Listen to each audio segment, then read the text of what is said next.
So hello and welcome back to SJ Cartier Limited Convos.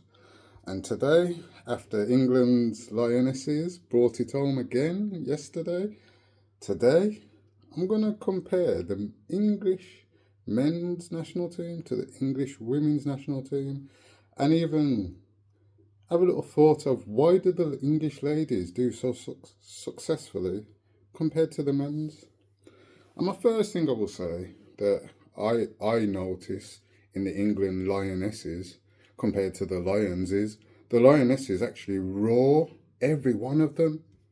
Every single one of those Lionesses played their art out throughout the whole tournament. And even when they were having a bad game, they were still running around, putting their all into the team and into the England Lionesses actually getting a result, which, as we saw in the end, continued all the way to the penalty shootout last night. And when we look at our English men's national team, that same drive and passion to win for England, we don't actually see. We see it from like 3-4 players. So maybe yes, Saka may be on form today. Maybe Kane may be on form today. Maybe Maguire may be on form today. But the whole team, from goalkeeper to striker, is not playing together as one, just one country. And it doesn't matter what clubs you play for, because it's something a lot, as a Liverpool fan, as you say, we talk about how Gakpo plays good for us, but then when he plays for Netherlands, he actually plays a lot better. And maybe that's because he loves Liverpool, but when you're playing for your own country, like where you were born, like wherever he was born, if he was playing for his national club where he was born, I believe that energy would just naturally be a bit more as it is when we see him play for Netherlands. And then when we consider there's a lot of different variety of English players in our national club from a variety of clubs, shall I say. And from these variety of clubs, they seem to have more energy with their club than they do for their nationality. So some may say Foden overperformed for Manchester City a few years ago, and now his form has slumped since the World Cup. But I'd say Foden was actually one of the players that was actually giving his all. Saka, even when they had bad games, we'd see them run a lot, compared to players like Bellingham, who may be strolling and have a strap. Compared to Kane, sometimes Kane may be running around a lot. Sometimes he's just standing around waiting for the ball to be hoofed to him.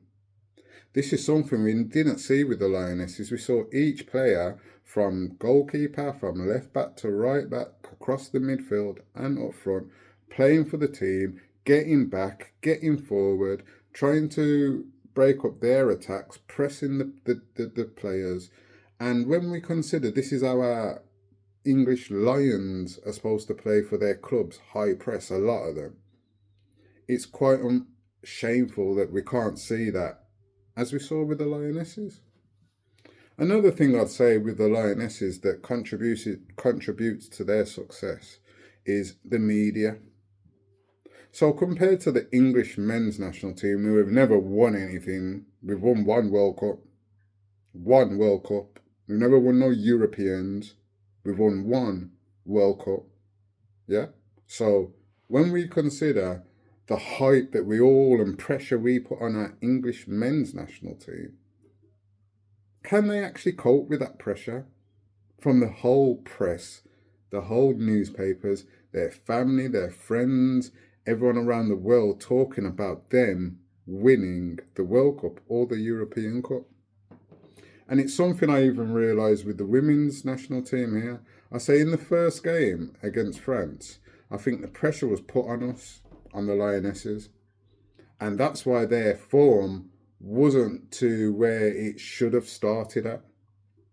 And that's because there was a lot of pressure. I'm watching international games, and before this, let's say France, Switzerland are kicking off, we're watching update on the Lionesses and how we won the tournament. And then we come to the next game and we're getting the same preview again. We're not talking about these two other national clubs that are actually playing today. We're talking about England Lionesses. And I think that put a lot of pressure on the ladies themselves, because now they realise everybody is expecting them to win. And when you are expected to win, whether you're Brazil, whether you're Spain, that pressure is a lot more, because it doesn't matter who you play.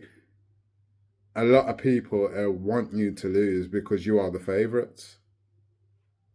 So I do believe public pressure from the newspapers, news reporters, the BBC and the ITV themselves, before they actually are talking about the two nationalities that are playing today. They were talking about the Lionesses, and that caused a lot of pressure for the Lionesses. And this is something that the Englishmen, Lions, always have. They make a mistake, the pressure's put on them, and we start to hear their judgments and people's disgusting natures come out and how they actually feel. Because even when I think about it, Saka's form had dropped for England since he missed that penalty. And that's possibly because of all the abuse he got. So for him to be a world-class player and to get abuse, would you feel comfortable playing for these same fans? Because I wouldn't.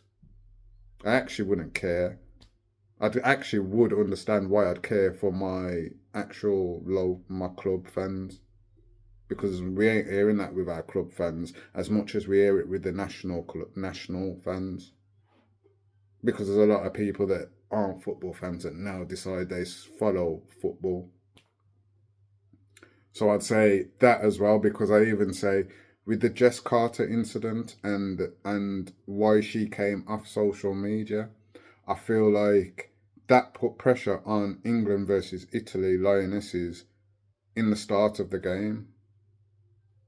And that's why, although we were a way better club than them, better national team than them, better players, they got such a good performance against us because of the pressure of what happened before and the disruption in the dressing room, because everyone's feeling sorry for Jess Carter. Everybody's got a game to think about. Everybody's also thinking we don't want the same to happen to us if we make a mistake.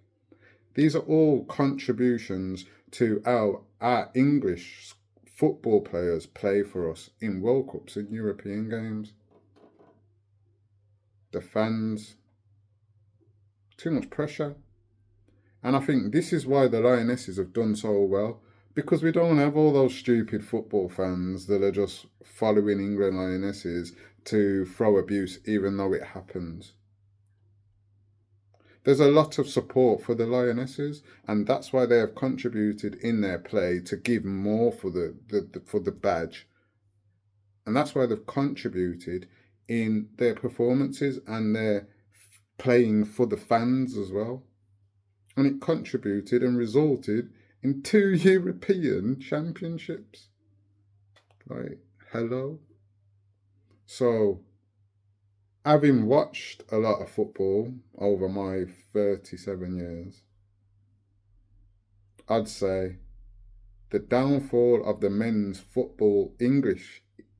England football team, national team, is due to the pressure of the public.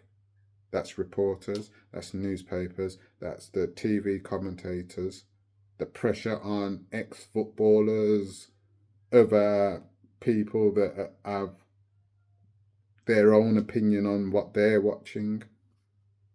Too much pressure from them onto the players. And then also, I say a contribution to that is also the fact that there's a lot of fans that don't deserve to be played for. They don't deserve to feel that success of victory. And those are some of the reasons why I think the Lionesses have done so well and why I think they had such a bad tournament this tournament, even though we came out victorious. Because of their heart in the Lionesses. The Lionesses had heart. We don't see that heart from the Lions, regardless of what's going on. In fact, the team came together to win that game for Jess Carter,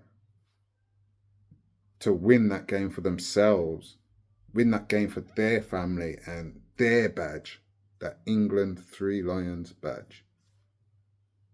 So yeah, those are some of the reasons why I think the England Lionesses have been winning tournaments and the England Lions can't. Let me know what you think in the comments down below, and thank you for joining SJ Cartier Limited Convos again today.